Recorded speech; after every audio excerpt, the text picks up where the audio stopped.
আঙ্গ যে বর্তমান ইলেকশন আরম্ভ হয়েছে, তিনটা ক্যান্ডিডেট আছে। একটা আছে হাবিজ রফিকুল, আর একটা আছে আব্দুল খালিক, আর একটা আছে শেরমান। মনে করো যে তিনোটাই বাগা বাগা নেতা। তো ভোটটা কারে দিবে? ভোটটা আমি বিজেপির দিই। বিজেপির দিবে। এখন পরে পরে জিতবো কারা? জিতবো বিজেপি জিতবো। আমি কি কাউকে গালি দিয়েছি? তারপরে সরকার বিজেপি করবো। সরকারি বিজেপি করবো। হ্যাঁ 100%। 100% মানে 120। क्या बोल रहा है ये? উবলা হুয়া আন্ডা মাং রা তো তুমি তাহলে কোন সমষ্টির মানুষ? আমি হ্যাঁ, পুরান দুই না মন্দির সমষ্টি।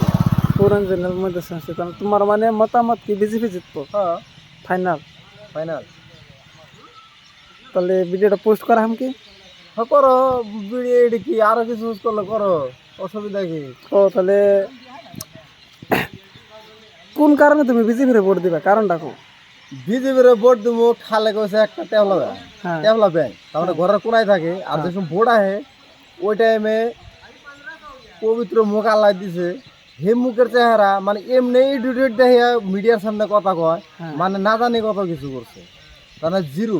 Zero। তার মানে খালি নিজের মানে মুনাফা ভরার জন্য ওরা ইলেকশন খেলা। তাহলে হাবিজ রফিকুলের বিষয় কিছু বলো। হাবিজ রফিকুল মানুষ ভালো, ব্যক্তি ভালো, কিন্তু দলও ভালো, কিন্তু কথা হলো যে গ্রাম অঞ্চলে যে নেতা খেতা থাকে হ্যাঁ সেনার অপরাধ মানে এরিয়া হারে না, হ্যাঁ।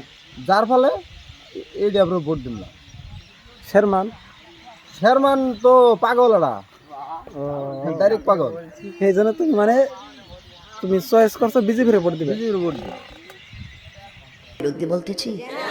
এরপরে দেখবেন সকালে একদল লোকে বলবে তাহেরি বালানা। আমিও বলি আমি